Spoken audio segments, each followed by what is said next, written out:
बिस्मिल्लाहिर्रहमानिर्रहीम। अस्सलामुअलैकुम। मैं हूं मुताहिर नईम एडवोकेट और आप देख रहे हैं एमजे लॉ यूनिवर्स। जी तो आज का हमारा टॉपिक है गार्डियन कोर्ट। गार्डियन कोर्ट क्या होती है? गार्डियन कोर्ट में बच्चों की कस्टडी, उनकी प्रॉपर्टी की कस्टडी और गार्डियनशिप के मामलात, इन सब चीज़ों को कैसे टैकल किया जाता है, कौन फाइल कर सकता है केस और किस तरह से फाइल किया जाता है, इसकी टाइम ड्यूरेशन क्या है, सारी चीज़ें आज हम इसी एपिसोड में डिस्कस करेंगे। तो एंड तक ज़रूर देखिएगा। आइए शुरू करते हैं।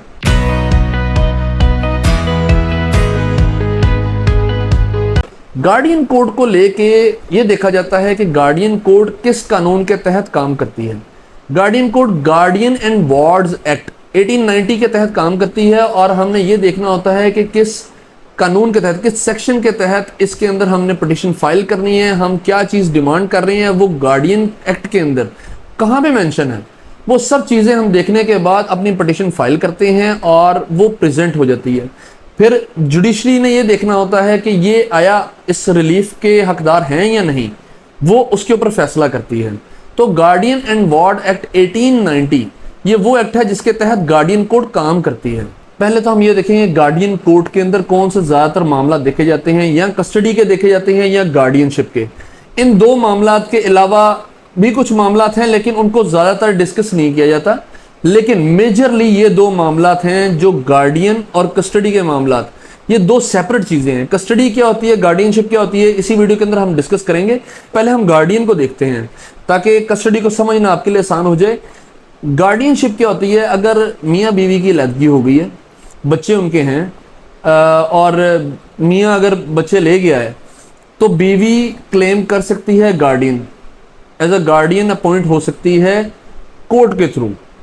वो किस तरह से पिटीशन फाइल करेगी और वो पिटीशन के अंदर बताएगी कि मैं बच्चों की गार्डियनशिप के लिए हाजिर हूँ और मुझे गार्डियन अपॉइंट किया जाए, मुझे गार्डियन सर्टिफिकेट दिया जाए।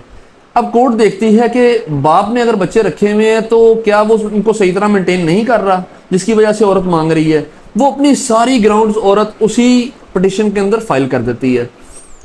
अब वो उसके अंदर ये भी बता देगी कि बाप उनको सही तरह मेंटेन नहीं कर रहा, उनकी सही नशोनुमा नहीं हो रही वहाँ पे, और जबकि उसके बरअक्स अगर मैं उनको पालूँ तो मैं इस तरह से पाल सकती हूँ। तो कोर्ट डिसाइड करती है हाँ लड़की बेहतर नशोनुमा कर सकती है बच्चों की, तो वो उनको गार्डियनशिप अपॉइंट कर देगी। और अगर वो समझती है कि मर्द सही तरह से उनकी बच्चों की अच्छी परवरिश कर सकता है तो गार्डियनशिप उसको अपॉइंट कर दिया जाएगा। ये तो हो गया गार्डियनशिप। अब गार्डियनशिप के अलावा कस्टडी क्या है?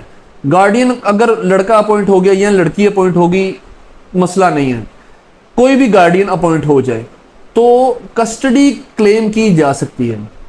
अगर लड़की गार्डियन अपॉइंट हो गया तो लड़का कह सकता है कि चंद रोज के लिए मुझे छुट्टियां हैं या बच्चों को छुट्टियां हैं, तो मैं चाहता हूं उन छुट्टियों के अंदर हम अच्छा टाइम स्पेंड कर सकें, तो जिसके लिए मुझे कस्टडी का कुछ पीरियड अलॉट कर दिया जाए। मतलब कि इतने अरसे के लिए, महीना 2 महीना, बच्चों को मेरे पास भेज दिया जाए ताकि मैं उनके साथ अच्छा वक्त गुजार सकूं एक बाप की हैसियत से। तो कोर्ट अगर फिट समझे कि बाप का ये राइट बनता है और बाप को ये कस्टडी का राइट दिया जाए, तो गार्डियन चेंज नहीं होगा, गार्डियन जो है वो रहेगा। मतलब अगर लड़की गार्डियन थी तो वो रहेगी और अगर लड़का गार्डियन था तो वो वही रहेगा। लेकिन जो कस्टडी क्लेम कर रहा है उसको वक्ती तौर पे कस्टडी दे दी जाएगी और ये टाइम पीरियड बता दिया जाएगा कि इतने टाइम बीइंग के लिए आपने ये बच्चों को उनके हवाले करना है। इस चीज को हवाले करने को कस्टडी कहा जाता है। अब इस चीज के अलावा एक और चीज देखी जाती है गार्डियन कोर्ट के अंदर, वो है प्रॉपर्टी की गार्डियनशिप। गार्डियन कोई भी हो, ख्वाह लड़का हो या लड़की, वो बच्चों के नाम पे अगर कोई जमीन है, जायदाद है, उसको वो तब तक यूटिलाइज नहीं कर सकता जब तक कोर्ट की तरफ से एक guardian certificate for property, guardian उस चीज का बने कि जो उसकी जायदाद है उसका भी वाले वारिस अब वही हो। तो इस चीज की अप्रूवल कोर्ट देती है और बच्चों की गार्डियन बेशक उसके पास पहले से मौजूद है, लेकिन उसकी जायदाद की गार्डियन लेने के लिए एक सेपरेट चीज है और वो है कि प्रॉपर्टी की गार्डियन, गार्डियन ऑफ प्रॉपर्टी।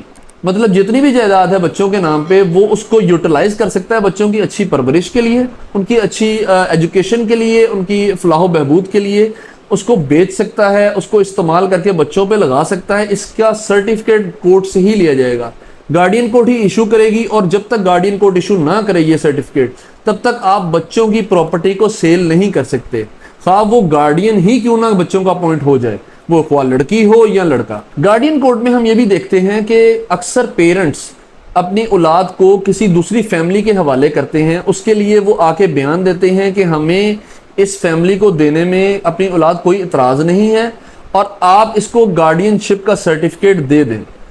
तो उस बेस के ऊपर कोर्ट पहले उसकी अथेंटिसिटी चेक करती है कि आया वो जो फैमिली जिसको वालिदैन बच्चा पकड़ा रहे हैं, जिसके ऊपर सारी जिम्मेदारी डाल रहे हैं बच्चे की, क्या वो उसको अफोर्ड कर सकते हैं। अफोर्ड कर सकते हैं तो आया वो कितने मतलब कि इसके ऊपर सिंसेयर हैं।